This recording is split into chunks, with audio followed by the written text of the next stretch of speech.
আসসালামু আলাইকুম। ঈদ মোবারক সবাইকে। ঈদের অগ্রিম শুভেচ্ছা। আর মাত্র একদিন বাকি আছে। আমি যদি ভিডিওটা আজকে আপলোড করি তাহলে আর একদিন বাকি আছে। আর যদি কালকে আপলোড করি তাহলে তো ঈদ চলে আসে। যাই হোক, আমরা গত পর্বে যে জিনিসটা শিখেছিলাম সেটা হচ্ছে একটা গাছ তৈরি করা। কিন্তু এই গাছের মধ্যে একটা জিনিস আমি আপনাদেরকে বলতে ভুলে গেছিলাম বা বলা হয়নি, সেটা হচ্ছে আমি গাছটাকে পিছনে রাখছিলাম বা গাছের যে মাটিটা ছিল বা যেই কয়েকটা অবজেক্ট আমরা পিছিয়ে থাকলে ওটাকে সামনে কীভাবে নিয়ে আসবো, ওই জিনিসটা বলতে ভুলে গেছিলাম। আর আজকে ইম্পর্টেন্ট আরও কিছু জিনিস জানবো। যেহেতু আমাদের ইমপ্রুভ হচ্ছে ধীরে ধীরে, আলহামদুলিল্লাহ অনেকেই ডিজাইন তৈরি করতে পারছেন এবং কমপ্লিটলি হচ্ছে, এবং আমাদের গ্রুপে দেখলাম পোস্ট করছেন অনেকেই। তো আলহামদুলিল্লাহ সবার ডিজাইনই খুব সুন্দর হচ্ছে। সবার জন্যই দোয়া রইল। আর আজকে যে ভিডিওটা বললাম বা যে টপিক্সটার বিষয় বললাম, এটা কিন্তু খুবই ইম্পর্টেন্ট হবে, কারণ আজকে আমরা মিরর সম্পর্কে জানবো বা অ্যালাইনমেন্ট সম্পর্কে জানবো। গুছানো বা আপনি ডুপ্লিকেট করবেন কিভাবে কোনো কিছু। ঠিক আছে, এই জিনিসটা খুবই সহজ। তারপর আমি এই জিনিসটা আজকে আপনাদেরকে দেখিয়ে দিব।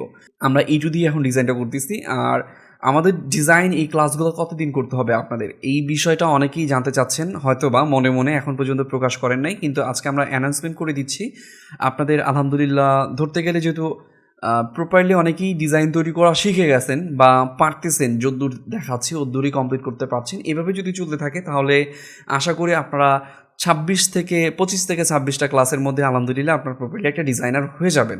আপনার ডিজাইন মেশিনে চালাতে পারবেন, কোনো ধরনের সমস্যা হবে না। যেহেতু আমাদের এইটা 12 নম্বর ক্লাস, তাহলে হচ্ছে আর 10টা থেকে 15টা ক্লাসের মধ্যে আপনারা কিন্তু প্রপারলি ডিজাইন তৈরি করতে পারবেন এবং প্রফেশনালভাবেও তৈরি করতে পারবেন। এটা নিয়ে কোনো ধরনের সমস্যা হবে না বা কোনো ধরনের প্রশ্ন মনে হয় না কারো হবে, কারণ আমি ওইভাবেই প্রিপেয়ার করবো আপনাদেরকে ডে বাই ডে।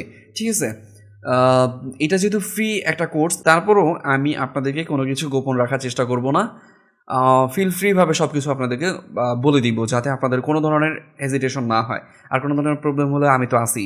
যাই হোক, আজকে যে টুলসটার বিষয়ে বলবো সেটা হচ্ছে অ্যালাইনমেন্ট বা মিরর টুলস। তো এই টুলসটা কোথায় রয়েছে, তার আগে আমরা গত পর্বে যে ডিজাইনটাকে কমপ্লিট করেছি সেই ডিজাইনটাকে আমরা আগে ওপেন করি। সো ডিজাইন কীভাবে সেভ করতে হয় এটা তো অলরেডি আমি বলে দিয়েছি। সো অনেকেই জানেন, অনেকেই জানেন না। যারা জানেন না তারা জেনে নেন। আমরা এই ডিজাইনটাকে ওপেন করব গত পর্বে। ডিজাইনটা ওপেন হয়ে গেছে এবং আমি আউটলাইনটা কীভাবে দিয়েছি, আউটলাইনটা ম্যানুয়ালভাবেও দিতে পারেন। আর E4 এটা ম্যানুয়াল দিতে হয় না, এটা শর্টকাটে হয়ে যায়। আর আরেকটা বিষয় ছিল, যেমন এই গাছটা আমার, আমি যদি দেখাই, এই গাছটা আমার, এই যে গাছের এই উপরে কিন্তু আমাদের এগুলো চলে আসছে। এইটা কিভাবে আসছে আর এটাকে আমরা কিভাবে পিছনে নিব, এই বিষয়টা অনেকেই জানতে চাচ্ছিলেন।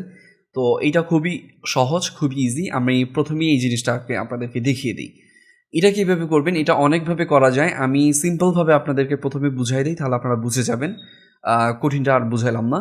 সেটা হচ্ছে, যেই জিনিসটা আপনারা পাঞ্চিং করবেন আগে, যেমন আমি যদি এখন একটা জিনিস পাঞ্চিং করি, ধরেন সাপোজ এটাকে আমি পাঞ্চিং করলাম। এখন এটার উপরে যদি আমি আরেকটা জিনিস পাঞ্চিং করি, অবশ্যই এটা উপরেই হবে, কারণ এটার উপরে আমি পাঞ্চিং করছি। এখন সেমভাবে যদি আপনি এইটা পাঞ্চিং করার আগে যদি এই কালারে এইটা পাঞ্চিং করেন, যে সাপোজ ধরেন আমি কালোটা আগে যদি পাঞ্চিং করতাম, ধরেন সেমভাবে আমি কালোটাকে পাঞ্চিং করলাম এবং চাচ্ছি যে এই উপরে নীলটা চলে আসুক, সেমভাবে নীলটাকে আগে দিলে হয়ে যাবে। কিন্তু এইটা তো আমি সবসময় করতে পারবো না, কারণ এইটাকে আমি পাঞ্চিং কোনটা আগে করবো কোনটা পরে করবো, এটা তো মাথায় নিয়ে ডিজাইন করতে গেলে অনেক সময় লাগবে। তার জন্য সহজ উপায় হচ্ছে পাঞ্চিং আপনি যেমন মন চায় অমনি করেন। করার পর সেম যে জিনিসটাকে আপনি উপরে উঠাইতে চাচ্ছেন, আপনি প্রথমে রিফ্রেশ দিবেন। যে জিনিসটাকে, যেই কালারটাকে আপনি উপরে উঠাতে যাচ্ছেন, এই যে নীল কালারটাকে আমি সিলেক্ট করলাম। সিলেক্ট করার পর এটাকে যদি আমি কাট এবং পেস্ট করি, যদি এটাকে আমি কাট করি এবং সেম জিনিসটার উপরে যদি আমি পেস্ট করি, আসে নাই। কন্ট্রোল ভি, এটাও পেস্ট করতে গেলে কন্ট্রোল ভি, আমার কাট করা হয়নি, ধরি এটাকে আমি কি করব, কাট করব। কাট হচ্ছে কন্ট্রোল এক্স, কিবোর্ডের কন্ট্রোল এক্স প্রেস করব এবং কন্ট্রোল ভি। দেখুন এটা পিছিয়ে ছিল, এটা সামনে চলে আসছে না? সেমভাবে দেখি এটা হয় কিনা। কন্ট্রোল এক্স, কন্ট্রোল ভি, সামনে চলে আসছে না? বলা, এটা খুবই সহজ ছিল। হ্যাঁ, এটা সেই ভিডিওতে আমি বলি নাই, ভাবছি আপনারা পারবেন। যাই হোক, আমার খেয়াল ছিল না। সেমভাবে এখন আমি এটা থেকে পিছনে তো নিয়ে ফেলছি, গাছটা তো সামনে আনতে হবে, আমি এটা তো পিছনে দিয়ে ফেলছি। কী কাজ করবো, আমরা এটাকে প্রথমে সবগুলোকে সিলেক্ট করব। এভাবে সিলেক্ট করতে পারি। আমি সিলেক্ট করে গাছটাকে পুরো সিলেক্ট করার পরে সেমভাবে কন্ট্রোল এক্স এবং কন্ট্রোল ভি প্রেস করবো। দেখুন আমাদের গাছটা কিন্তু সামনে চলে আসছে। যেহেতু আমরা এইটাকে তৈরি করে ফেলেছি, এই গাছটাকে, আজকে আমরা যে জিনিসটা জানবো সেটা হচ্ছে অ্যালাইনমেন্ট বা মিরর টুলস। সো এই টুলসটা কোনটা সেটাকে আগে বের করতে হবে। আমি টুলসটাকে আগে বের করে আপনাদেরকে দেখাই, তাহলে আপনারা বুঝতে পারবেন আমরা কোন টুলসের কথা বলতেছি। আমি কথা বলতেছি আমার এই নিচের টুলসটার বিষয়। দেখুন এই টুলসটা যদি আপনার E2-তে কীভাবে দেখাবে, আমি যদি দেখাই E2-তে এই টুলসটা হচ্ছে এইটা, E2-তে হচ্ছে এইটা ট্রান্সফর্ম টুলস। এই টুলসটা কোথায় পাবেন? আর E4-এ যদি দেখাই, E4-এ হচ্ছে এইটা মিরর টুলস। সো এই টুলসটা বের করতে গেলে সেমভাবে আপনাকে যে কাজটা করতে হবে আমি দেখাই। আপনি এই ড্যাশবোর্ডে যাবেন বা এই ফাঁকা জায়গায় যাবেন। এই দুইটা জায়গায় যাওয়ার পর আপনি যদি রাইট ক্লিক করেন তাহলে এখান থেকে দেখবেন যে অ্যালাইনমেন্ট টুলস বা মিরর টুলস নামে একটা অপশন রয়েছে। এই যে দেখুন, এই যে মিরর মার্চ নামে একটা অপশন রয়েছে, এইটা হচ্ছে সেই টুলসটা। দেখুন আমি যদি এই টুলসটাকে টিকমার্ক দিই তাহলে আমার এখানে এই টুলসটা ভিজিবল হচ্ছে। আপনার যদি E4 হয় তাহলে দেখবেন যে এই টুলসটা কোথায় ভিজিবল হচ্ছে। ভিজিবল না হইলে তাহলে বুঝতে হবে এই টুলসটা বের হয়ে নাই, আপনাকে টিক দিয়ে এই টুলসটাকে বের করতে হবে। এটাই হচ্ছে সেই টুলসটা। কোনটা আমি আবার দেখাই দিই, এটা হচ্ছে সেই টুলস আমরা যে টুলসের বিষয়ে আজকে আলোচনা করছি। ঠিক আছে, এই টুলসটা হচ্ছে এটা। এখন আমরা E4-এ যেহেতু দেখাইলাম, E2-তেও দেখাই। E2-তেও যদি এটা না থাকে আমি কেটে দিলাম, তাহলে সেমভাবে আপনারা এই ফাঁকা জায়গায় যাবেন। যাওয়ার পর এখান থেকে কী করবেন, রাইট ক্লিক করার পর এখানে দেখবেন মিরর টুলস। আচ্ছা, মিরর মার্চ নামে এখানেও একটা অপশন রয়েছে, এইটা হচ্ছে সেই মিরর টুলসটা। ঠিক আছে, সো মিররটাকে তো আমরা বের করলাম, কিন্তু এই মিররে আর এই মিররের মধ্যে কিছু পার্থক্য রয়েছে। কারণ এখানে এই মিরর E4-এর মধ্যে বললাম না শর্টকাট এবং একত্রে থাকে, যেমন শর্টকাট বলতে এটা একসাথে সব কিছু রয়েছে। কিন্তু আমাদের E2-তে যদি যাই, এখানে মিরর টুলস প্লাস আরেকটা টুলস আপনাদেরকে রাখবে বা আরেকটা জিনিস আপনাদের দরকার হবে। এই মিরর টুলসটার মধ্যে সেটা নাই। আমরা আবার ফাঁকা জায়গায় যাব, রাইট ক্লিক করে এখানে যাব আমাদের দেখি কোনটা এটা, আমি একটু দেখে নিই। হ্যাঁ, আচ্ছা, ট্রান্সফর্ম টুলসে চলে যাবেন। এটা হচ্ছে ট্রান্সফর্ম টুলস, আর এই দুইটা টুলসের সমন্বয়ে আমাদের E4-এ চলে আসছে মিরর টুলস। এক জায়গায় সব কিছু চলে আসছে। ওকে, সো E2-তে যেহেতু আসলাম, E2 দিয়ে আমরা দেখাই দিই, এটা বের করাটা দেখাই দিছি। এখন আমরা এটাকে অ্যালায়েন্স করে বা এক জায়গায় রেখে দিই, যেহেতু আমাদের এই টুলসটা আজকে প্রয়োজনীয়। সো আমরা এই টুলসটাকে এখানে রাখলাম। ঠিক আছে, আপনারা এইভাবে সাজায় রাখবেন। প্রত্যেকটা জিনিস যত সুন্দর করে সাজাবেন অত গুছিয়ে আপনি হাতের কাছে পাবেন। ঠিক আছে, আমার এখানে সাজানো রয়েছে। আমরা আজকে এই টুলসটা আলোচনা একবারে বিস্তারিত A to Z আপনাদেরকে এখন বলবো। আর ভিডিওগুলো অনেক বড় হবে, যদি আমি প্র্যাকটিক্যালি আপনি সব কিছু বুঝাই দিতে চাই তাহলে অবশ্যই বড় হবে, আর বড় হওয়ারই কথা। কিন্তু যাই হোক আমি চেষ্টা করছি ছোট করতে। এখন আমরা এই টুলসটার কাজ কি সেটা আগে দেখাই দিই। সাপোজ ধরেন আমি একটা ফুল তৈরি করব। ধরেন আমি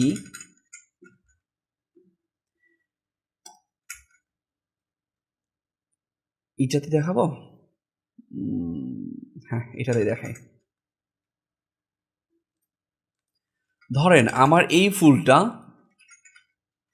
এই যে ফুলটা রয়েছে, এই ফুলটা আমি চাচ্ছি যে ডুপ্লিকেট করব। ডুপ্লিকেট করা খুবই সহজ। ডুপ্লিকেট করাটা আমি দেখাই নেই, ডুপ্লিকেট করাটা দেখাই।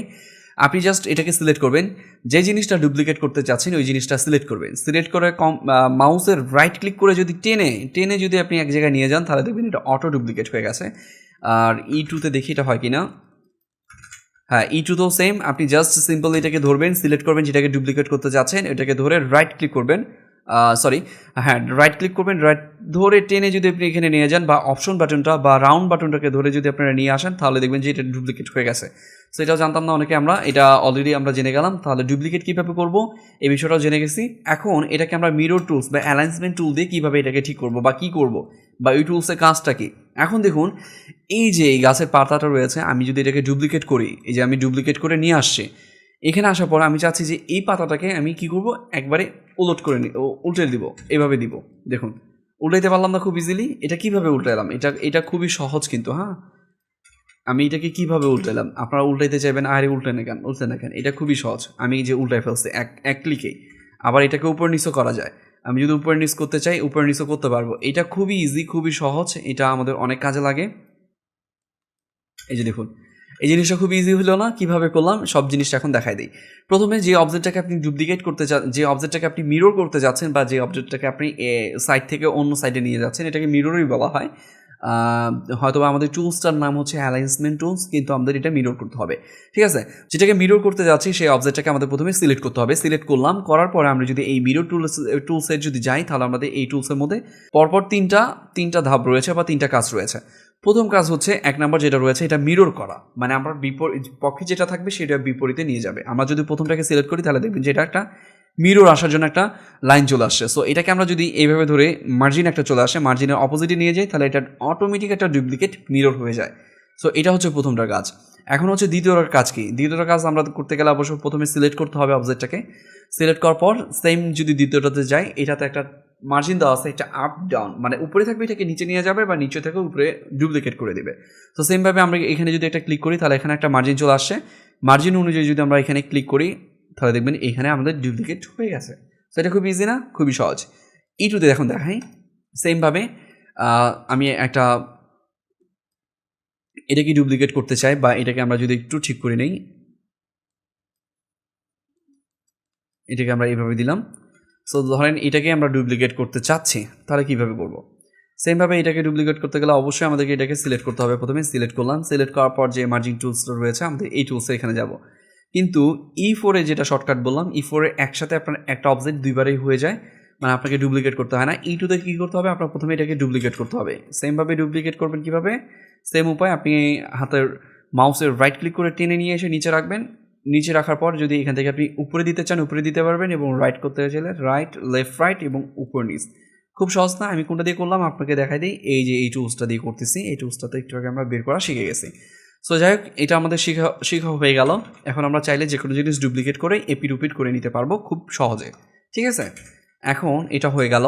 সো মিরর টুলসটা খুবই ইজি, এটা নিয়ে তো আর কোনো প্রশ্ন থাকার কথা না। এই টুলসটা কোথায় কী কাজ হবে? এই মুহূর্তে আমাদের কোনো কাজ নেই, কিন্তু আমরা এই মুহূর্তে আরেকটা কাজ করব। সেটা হচ্ছে আমরা যে এই যে জিনিসটা তৈরি করেছিলাম, এই শেপটা যেটা তৈরি করেছিলাম, এই শেপটাকে নিয়ে এখন আমরা কাজ করব।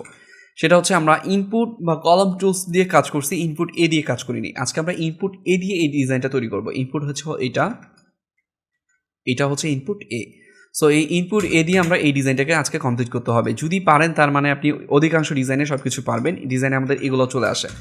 কেন ইনপুট এ দিয়ে তৈরি করতেছি? এটা হচ্ছে আমাদের প্র্যাকটিসের জন্য। আমি এটাকে সরাই ফেললাম এবং এটাকেও সরাই ফেললাম। আমরা ইনপুট এ দিয়ে এই পুরো শেপটাকে আমরা তৈরি করব। এটুকু যদি আমরা তৈরি করতে পারি, তাহলে আমরা পুরো শেপগুলোকে ধীরে ধীরে ইনপুট এ দিয়ে তৈরি করার চেষ্টা করব। যদি পারি, তার মানে আমরা প্রত্যেকটা ডিজাইন কমপ্লিট করতে পারছি। তাহলে এগুলো যদি পারি, অবশ্যই নেক্সট স্টেপের যে ডিজাইনগুলো আমরা স্যাম্পল অনুযায়ী করব, সেটা আরও সহজ হবে। সো আমরা ইনপুট এ দিয়ে এটাকে তৈরি করব কীভাবে? প্রথমে আমাদের ইনপুট এ কীভাবে প্রয়োগ করতে হয় এটা তো অলরেডি বলে দিয়েছি। সো সেমভাবে আমাদের ইনপুট এ দিয়ে এটাকে তৈরি করতেছি। আপনারা একটু খেয়াল করে দেখেন, তাহলে ইনপুট এ দিয়ে এটা তৈরি করা খুবই সহজ। ঠিক আছে, আমার কিন্তু প্রত্যেকটা শেপ কিন্তু একাই ঠিক হচ্ছে। এগুলো যদি যেগুলো একেবারে প্রপারলি ঠিক হবে না, ওগুলো নিয়ে টেনশন করার কোনো দরকার নেই। যেটা ঠিক হওয়ার না, সেটাকে আমাদের ম্যানুয়ালিভাবে পরবর্তীতে ঠিক করবো। আমরা আগে পাঞ্চিং করে নিই কাছাকাছি স্টেপে, যাতে 17-20 বা 18-20 এরকম স্টেপে গেলেও আমাদের কোনো ধরনের সমস্যা হবে না। আমরা একবারে 20-20 ভাবে আমাদের প্রত্যেকটা জিনিস ঠিক করতে হবে না। দেখুন, এটা কিন্তু এখন ঠিক হয়ে যাবে। এই যে ঠিক হয়ে গেছে না? এইটুক যেটা রয়েছে এটাকে আমরা পরবর্তীতে আমরা ঠিক করে নিব। ইনপুট এর এটা কাজ না, কিন্তু আমরা শেখার জন্য এটাকে ইনপুট এ দিয়ে প্রয়োগ করছি, যাতে আমরা প্রপারলি এটাকে বুঝি। ঠিক আছে, আপনারা ইনপুট এ দিয়ে এটাকে তৈরি করেন। আমারটাই প্রপারলি হচ্ছে না 100 17-20 আমারটাই হচ্ছে। তো আপনাদেরটাও 17-20 না হোক 15-20 হবে, এটা নিয়ে কোনো টেনশনের কিছু নাই। আপনারা এটাকে তারপরও প্র্যাকটিস করেন। ঠিক আছে, এই যে দেখুন আমি ইনপুট এ দিয়ে এটাকে তৈরি করে ফেললাম। খুব সহজ না? সেমভাবে আপনারা এটাকেও এখন তৈরি করে ফেলেন।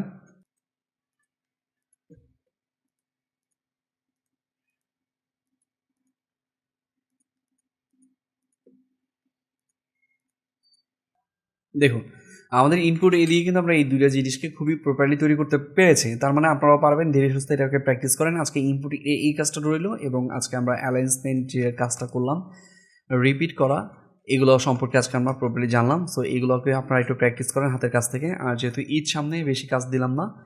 আর এই ভিডিওটা এই পর্যন্তই থাকুক, এবং পরবর্তী একটা ভিডিওতে আমরা আরও অনেক কিছু জানবো এবং অনেক কিছু বোঝার চেষ্টা করব।